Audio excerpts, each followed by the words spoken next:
Number 2 D is equal to dynamic. જેની personality dynamic એટલે ધરવરાટ. નમાલા અને મર્દાલને ક્યારે તમારા આઈડલ નહીં બનાવતા, તમારે બનાવવા હોય તરવરાટ વાળાને બનાવશો. અમારી ગુરુ પરંપરામાં આવા એક સુંદર આઈડલ્સ તરીકે નામ લઈ શકાય તો એ હતા ભુવન ભાનુસુરેશ્વરજી મહારાજ.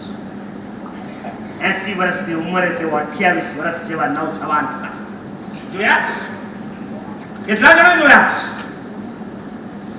80 વર્ષની ઉંમરે તેઓ નવજવાન હતા, 28 વર્ષ જેવા.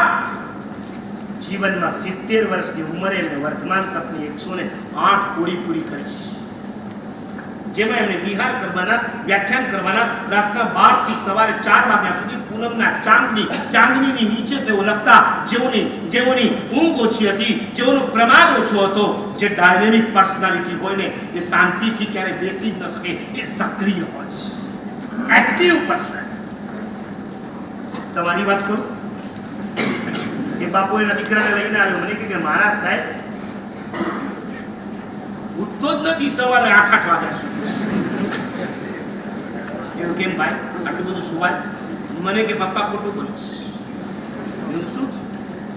એ કે ઉઠી તો 6 વાગે જાઉં છું, પછી પડ્યો રહું છું 2 કલાક. મેં કીધું તેમાં નવું શું કીધું? પણ જેને ઉઠ્યા પછી 2 કલાક ખાલી પડ્યા રહેવા માટે જોઈતા હોય, હું કદાચ ખોટો હોઉં તો સારી વાત છે, બાકી મારું એવું માનવું છે સન્ડેના દિવસે 15 થી 25 વર્ષના યુથ માટે કહું છું કે તમે 9 વાગ્યા પહેલા કદાચ ઉઠતા રાઈટ. કોઈ 7 વાગે, કોઈ 8 વાગે, કોઈ 9 વાગ્યા સુધી ના શું પાડો છો? અમારા માથમાં ગોચરી જાય ત્યારે એમને ખબર પડે હજી આ બેડરૂમના દરવાજા બંધ છે, કારણ કે અંદર કોક સૂતું છે. 9 વાગે વ્યાખ્યાનમાં આવે, 10:30 વાગે ઘરે આવે ત્યારે આ મેડમ સાહેબ ઉઠ્યા હોય. હવે પોરસીનું પચકાણ લો.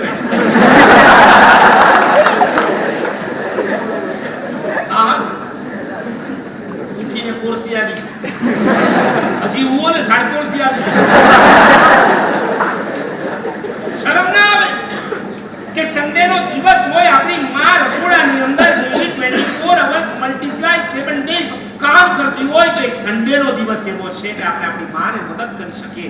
અંદર જઈએ, મમ્મી તું આજે દેરાસરમાં ભક્તિ 2.5 કલાક કરજે, આંગી કરજે, અષ્ટપ્રકારની પૂજા કરજે, આજે પાણી હું કરી લઈશ, પાણી હું કાઢી લઈશ, ઘરના બધાને નાસ્તો હું કરાવી લઈશ, કપડાં વગેરે વોશિંગ મશીનમાં જે પણ હશે એ બધું હું કરી લઈશ, રસોઈ માટેનું કુકર વગેરે પણ હું તૈયાર કરીશ. મમ્મી તું આજે રિટાયર.